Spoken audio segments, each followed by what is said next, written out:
ሰላም ጤና ይስጥልኝ የታማኝ መረጃ ቻናል ተከታታዮች በየሰዓቱና በየዕለቱ የሚወጡ የተመረጡ አዳዲስ መረጃዎችን በየ3 ቀን ጠቅለል አድርገን በሳቢ መልኩ የምናቀርብበት የመረጃ ሰዓታችን ደርሷል። አብራችሁን ቆዩ። ቻናላችንን ሰብስክራይብ፣ ሼር እና ላይክ ማድረግ እንዳትረሱ።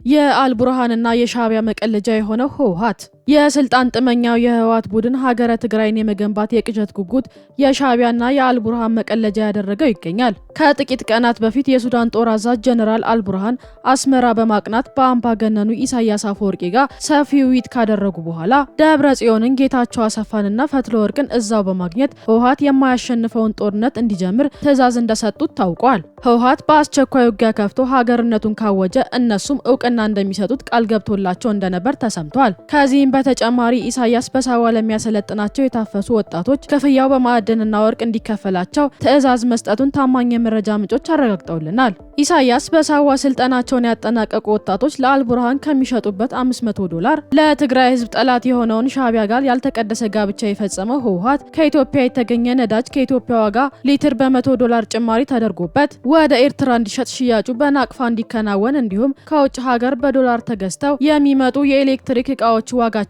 ወደ ናቅፋ ተቀይሮ እንዲሸጡ በመወሰን ትግራይን በኤርትራ ላይ የኢኮኖሚ ጥገኛ እንድትሆን አበክሮ እየሰራ ይገኛል። በአልቡርሃንና ሻዕቢያ አይዞህ ባይነት ከስልጠና በኋላ ወደ አርሚዎቹ ሲቀላቀል ጠብቆ ለመክዳት አሰፍስፎ የሚገኘው በግዳጅ የታፈሰ ታጣቂ ይዞ ሐምሌ 25 2018 ዓ.ም በሽረሪና በኩል ጦርነቱን የጀመረው ህወሓት የሀገር መከላከያ ሰራዊት የወሰደውን የመብረቃዊ ጥቃት እንደተለመደው የሽንፈት ጽዋውን ተጎንጭቷል። የቡድኑ ታጣቂዎች በኢትዮ ሱዳን ድንበር ሽረሪና አካባቢ የተፈጸመውን ትንኮሳ በኋላ የመጣውን አጸፋ በመፍራት መፈርጠጣቸው ተሰምቷል። ታጣቂዎቹ ለመከላከያ ሰራዊት እጃቸውን ለመስጠት ቢፈልጉም እድሉን ባለማግኘታቸው በተከዜ ወንዝ እንደተወሰዱ ከአካባቢው እየወጡ ያሉ ተአማኒ መረጃዎች ያመላክታል። በሽራሮ የተከናነበውን ሽንፈት ተከትሎ የጽንፈኛው መሪ ነኝ ባዩ ደብረጽዮን ገብረ ሚካኤል ለሻዕቢያ ሪፖርት ለማቅረብ አስመራ መግባቱን የደረሱ መረጃዎች ያረጋግጣሉ። የመረጃ ምንጮች እንደሚያመላክቱት ደብረጽዮን የቡድኑ ኃይል በርካታ የሰውና የቁሳቁስ ኪሳራ ስለደረሰበት ተጨማሪ ድጋፍ ለመጠየቅ በኢሳያስ አፈወርቂ ጉልበት ስር ወድቆ እየለመነም ይገኛል። በተመሳሳይ በሽረሪና ግንባር ስለተቀሰቀሰው ጦርነትና ሌሎች ጉዳዮች በተመለከተ የትግራይ ሴንትራል ኮማንድ አባልና የግንባር አዛዦች በመቀሌ ከተማ አዲ ሀቂ ክፍለ ከተማ በሚገኘው የፍስሐ ማንጁስ መኖሪያ ቤት ግራውንድ ላይ ተሰብስበው መወያየታቸው ታውቋል። በስብሰባውም ላይ የተላለፉ ያሉ ውሳኔዎችን አጥፍቶ የማጥፋት ውሳኔዎች መሆናቸው መረጃዎች ከውስጥ ሾልከው ወጥተዋል። ከሽረሪና ሽንፈት መማር የተሳነው ኋላ ቀሩ ስብስብ ለድጋፍ የሚሆን ተጨማሪ ታጣቂ ወደ ሱዳን መላክ እና በአፋር በኩል አዲስ ጦርነት መክፈት እቅድ መያዙን ለማወቅ ችለናል። በዚህም በማይጨው ከተማ የነበረው የአርሚ 24 35 እና 43 ታጣቂ በመካናይዝ ጦሩ ሐምሌ 26 2018 ዓ.ም ከቀኑ 7 ሰዓት ጀምሮ በባቡር መስመር ወደ አፋር ድንበር አካባቢ ዛታ ሲያጓጉዙ መታየቱን ከቦታው የደረሱ መረጃዎች ማረጋገጥ ችለናል። ከዚህም በተጨማሪ ለጥይት ራት የሚያደርጋቸው የወጣቶች የግዳጅ አፈሳ አጠናክሮ በመቀጠል ተቃውሞ ያሰሙ ወጣቶች ላይ ግድያ እየፈጸመም ይገኛል። ለአብነትም ሐምሌ 25 2018 ዓ.ም ምሽት 2 ሰዓት ተኩል ላይ በመቀሌ ከተማ ላጭዳ አቡነ አረጋዊ መንደር አፈሳ የሚያካሂዱ ታጣቂዎች እምቢ ለጦርነት ያለ አንድ ወጣት ላይ የተኩስ ርምታ በመክፈት ህይወቱ እንዲያልፍ ችሏል። ከአፈሳው ለማምለጥ የሞከሩ በርካታ ወጣቶች በጥይት ተመተው ሕክምና መግባታቸው ምንጮች አረጋግጠውልናል። ከዚህም በተጨማሪ ወደ ቤተሰቦቻቸው ሲመለሱ የነበሩ የ12ኛ ክፍል ማትሪክ ተፈታኝ ተማሪዎች በግዳጅ አፍኖ መውሰዱ ታውቋል። ይህ በእንዲህ እንዳለ ትናንት ተፈሪ ስለሆንኩ ነው የዲፕሎማቲክ ማህበረሰቡ ወደ እኔ ለተማጽኖ የሚመጣው እያለ የሚደረገውን ዲፕሎማሲያዊ ጥረት ሲያጣጥል የከረመው ህወሓት አሁን እንደገና ወደ ዓለም አቀፍ ማህበረሰቡ ዙሮ ድረሱልኝ የሚል ጩኸትና ልመናውን እያቀረበ ይገኛል። በአጠቃላይ ታሪካዊ ጠላቶችን ለማስደሰት ያለ አቅሙ ጦርነት የከፈተው የህወሓት አንጃ ከፍተኛ ሰብአዊና ቁሳዊ ኪሳራ አስተናግዶ ተመልሷል። መቀሌ የገቡ የአፋብኃን አመራሮች አፋብን የህወሓት ቡድን መንገድ ጠራጊ የአማራ ህዝብ ታሪካዊ ጠላት መሆኑን በተግባር እያስመሰከረ ነው። የህወሓት ቡድን በወልቃይት በኩል የአማራ አጽመ ርስቶችን በድጋሚ ለመውረር በሚንቀሳቀስበት በዚህ ወቅት ዘመነ ካሴ፣ ሄኖክ አዲሴና ብሩክ ስለሺ በመቀሌ ሆነው ከህወሓቶች ጋር እየመከሩ መሆናቸው መረጃዎች ወጥተዋል። ሁለቱም አማራ ጠል ኃይሎች አማራውን ለማፈናቀልና የማይካድራውን ጭፍጨፋ ለመድገም ሰፊ ውይይትና እቅድ መያዛቸውን ከውስጥ የደረሱ መረጃዎች ያመለክታሉ። በተለይ የአፋብህን የበላይ አመራር ነኝ ብሎ የሚጠራው ዘመነ በዚህ የጥፋት መንገድ ላይ በመሰለፍ አማራን ለረብጣ ገንዘብ በመሸጥ ባንዳነቱን ይፋ አድርጓል። ድርጅቱ የአማራ ህዝብ ጥቅምን ለባዕድ አሳልፎ በመስጠቱ የአማራ ክልል ርዕሰ መስተዳደር አቶ አረጋ ከበደ አረጋግጧል። ከጥቂት ቀናት በፊት በባህር ዳር ከተማ በተካሄደው የክልሉ ምክር ቤት ስብሰባ ላይ አቶ አረጋ ፋኖ በአማራ ህዝብ ስም እየማለ የታሪካዊ ጠላት የህወሓት ቡድን ተላላኪ መሆኑን አስረድተዋል። ታጣቂዎቹ ትላንት የአማራን ህዝብ የጨፈጨፈው ህወሓትና ሌሎች ኃይሎች ጋር በመቀናጀት ጥቃት እየሰነዘሩ ነው ሲሉም ከሰዋል። ፋኖ 360 ዲግሪ ተገልብጦ በህወሓት ስር መሸጎጡን የገለጹት ርዕሰ መስተዳድሩ ይህን በአማራ ህዝብ ላይ የበቀለ አረም ሁሉም ሰው እንዲታገለው ጥሪ አቅርበዋል። ይህ በእንዲህ እንዳለ የፌዴራል መንግስቱ ወልቃይትን ጨምሮ የአማራና የትግራይ ክልል አከራካሪ ቦታዎች ላይ ግልጽ አቋሙን አስታውቋል። ሰሞኑን ከአማራ ኮሚኒኬሽን ሚዲያ ጋር ቆይታ ያደረጉት ጠቅላይ ሚኒስትር ዶክተር አብይ አህመድ በአማራ ክልልም ሆነ በሌሎች አካባቢዎች የሚነሱ የወሰንና የማንነት ጥያቄዎችን ለአጭር ጊዜ እፎይታ ብሎ በአንድ ወገን ፍላጎት ብቻ መመለስ እንደማይቻል ተናግሯል። ጉዳዩ ዘላቂ ሰላም፣ ልማትና አብሮነትን በሚያረጋግጥ መንገድ በህግ አግባብና ሀገራዊ ምክክር መፍትሄ የሚያገኝ መሆኑን ጠቅላይ ሚኒስትር ፍንጭ ሰጥተዋል። ጦርነትን እንደ አማራጭ የሚጠቀሙ ኃይሎች የማንነትና የወሰን ጥያቄዎች በኃይል የማስመለስና መቆጣጠር ፈጽሞ እንደማይቻል አስረግጠው ተናግረዋል።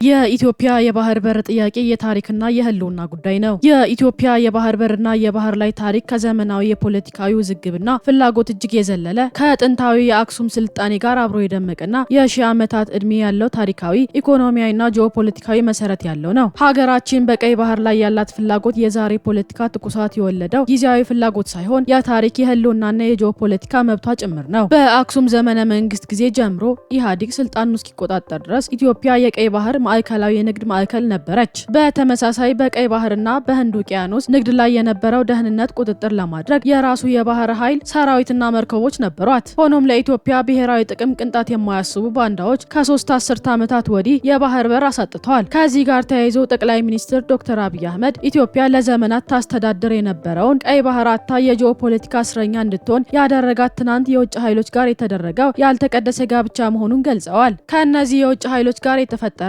የጥፋት ትስስር ውጭ ኢትዮጵያን የጂኦፖለቲካ እስረኛ ማድረግ የሚችል አንዳችን ምድራዊ ኃይል እንዳልነበረ ሚኒስትሩ አስታውሰዋል። የዛሬዋ ኢትዮጵያ ከትናንቱ ስህተቷ በሚገባ የተማረች፣ ጥፋቶችን አውቃ የተዘጋጀችና ህልውናዋን በጽኑ ማስረከብ የምትችል በመሆኗ ትናንት በነበረው ደረጃ ስጋት እንደሌለባት ዶክተር አብይ አህመድ አረጋግጠዋል። ከዓለም አቀፍ ንግድ ከ90 በመቶ በላይ የሚሆነው የባህር መጓጓዣ ላይ የተመሰረተ በመሆኑ ኢትዮጵያ የባህር በር ማጣቷ በዓለም አቀፍ ገበያ ተወዳዳሪ ላይ ትልቅ ጫና እንደሚፈጥር ገልጸዋል። በአሁኑ ወቅት 130 ሚሊዮን በላይ ህዝቦች ያሏትና ፈጣን የኢኮኖሚ እድገት እያስመዘገበች የምትገኘው ሀገራችን በተሳሳተ ትርክት ያጣችው የባህር በር በዲሞክራሲያዊ መንገድ ለማግኘት ከጫፍ ደርሳለች።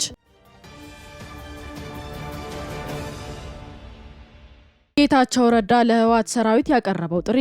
የቀድሞ የትግራይ ክልል ጊዜያዊ አስተዳደር ፕሬዝዳንትና በአሁኑ ወቅት የጠቅላይ ሚኒስትር የምስራቅ አፍሪካ ጉዳዮች አማካሪ አቶ ጌታቸው ረዳ የትግራይ ሰራዊት አመራሮችና አባላት በጥቂት የህወሓት ፖለቲከኞች ተገፋፍተው ክልሉን ወደ ዳግም እልቂት ከመክተት እንዲቆጠቡ አሳስበዋል። አቶ ጌታቸው በኤክስ ገጻቸው ባሰራጩት መልእክት የህወሓት አመራሮች የትግራይ ህዝብ አንድነትን በመበተን እንዲሁም በፋኖ በሱዳን ጀነራል አልቡርሃን እና በኤርትራ መንግስት ላይ ተማምኖ ዳግም ጦርነት ለመክፈት የሚያደርገው ፉከራ የማያዋጣ አንዳች ለውጥ እንደሌለው አስታውቀዋል። ደብረጽዮን ገብረ ሚካኤል፣ ፈትለወርቅ ገብረ እግዚአብሔርና በቀድሞ የደህንነት ሹም አቶ ጌታቸው አሰፋ መሪነት በጉልበት 4 ኪሎ እንመለሳለን በማለት የሚያልሙት ቅዠት በአስቸኳይ እንዲያቆሙ በጥብቅ አስጠንቅቀዋል። የዲፕሎማሲ በሮችን በሙሉ ዘግቶ በፉከራና ከውጭ አካላት በሚጠበቅ እርዳታ ተመክቶ ሁኔታዎችን ካበላሸ በኋላ ዓለም ስማኝ የሚል ጩኸት ማሰማቱ የአመራርነት ይቅርና ተራ አስተዋይነት እንኳን የሌለው መሆኑን የሚያሳይ ነው በማለት ቡድኑን አውግዘዋል። ከፌዴራል መንግስት ጋር ለትግራይ ህዝብ ዘላቂ ሰላም ለማበጀት ሌት ተቀን እየሰራ እንደሚገኝ የገለጸው አቶ ጌታቸው የትግራይ ሰራዊት ከማንም በላይ የህዝቡን ደህንነት እንዲያስቀድም የሰራዊቱ ዋነኛ ትኩረት የትግራይ ህዝብ ሰላምና ህልውና እንጂ በጣት የሚቆጠሩ ወንጀለኞች ህልውና ሊሆን እንደማይገባ በአጽንኦት ሰጥተዋል። በመጨረሻም የትግራይ ሰራዊት በከንቱ ህይወቱን እንዳያጣ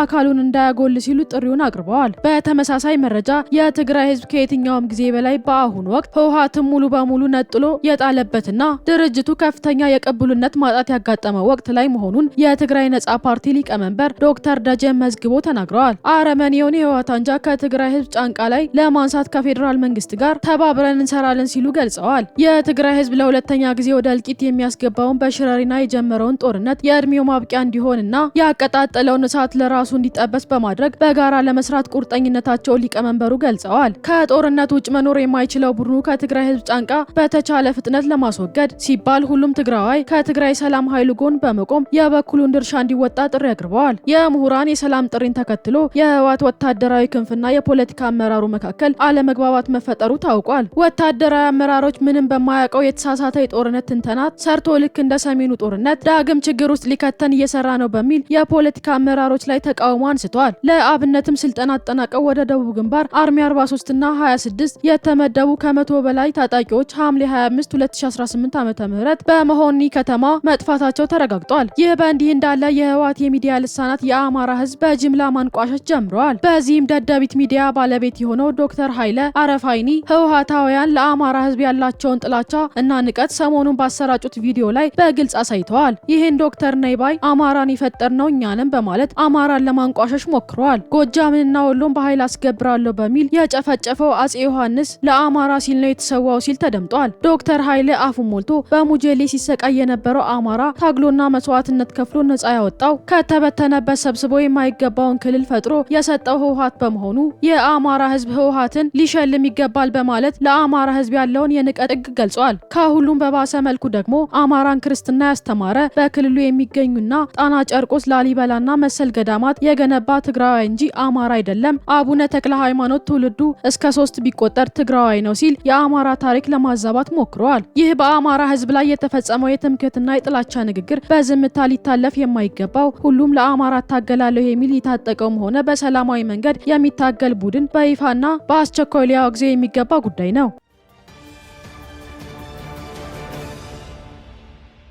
በአንድ ጀንበር 800 ሚሊዮን ችግኞች ተተክለዋል። ኢትዮጵያውያን ከጫፍ እስከ ጫፍ በነቂስ ወጥተው የተሳተፉበት የአንድ ጀንበር የአረንጓዴ አሻራ መርሃ ግብር ዘንድሮን በድል ተጠናቋል። ተስፋን እንትከል በሚል መርህ በአንድ ጀንበር 800 ሚሊዮን ችግኞችን ለመትከል ታቅዶ ከ805.3 ሚሊዮን በላይ ችግኞችን በመትከል ለትውልድ የሚተላለፉ ደማቅ አሻራን አሳርፈዋል። በመላው የሀገሪቱ ክፍሎች የሚገኙ ሀገር ወዳድ ዜጎች ለቀጣይ ትውልድ የተሻገረች ኢትዮጵያን ለማስረከብ በአረንጓዴ ልማት ያሳዩት ንቁ ተሳትፎ የአንድነት የቁርጠኝነትና የነገ ተስፋን የሚያሳይ ትልቅ ምሳሌ ሆኗል። በዘንድሮ የአረንጓዴ አሻራ መርሃ ግብር እኛ ኢትዮጵያውያን በአንድነት ስንቆምና ስንተባበር የተራቆተች ኢትዮጵያን አረንጓዴ ማልበስ እንደምንችል ደጋግመን ለዓለም ሕዝብ ማስመስከር ችለናል። በተከታታይ ዓመት ሲተገበር የቆየው የችግኝ ተከላ ሂደት በሀገራችን የደን ሽፋንን በማሳደግ የተራቆቱ መሬቶችን በማገገም የውሃና የአፈር ሀብትን በመጠበቅ የአየር ንብረት ለውጥን በመቋቋምና ለልጆቻችን አረንጓዴና ዘላቂ አካባቢን ለማውረስ ከፍተኛ ሚና ይጫወታል። የዛሬው የ3 ቀን መረጃዎቻችን እነዚህን ይመስላሉ። በቀጣይ ወቅታዊና ታማኝ መረጃዎች እንዲደርሷችሁ ቻናላችንን ሰብስክራይብ ማድረግ እንዳትረሱ።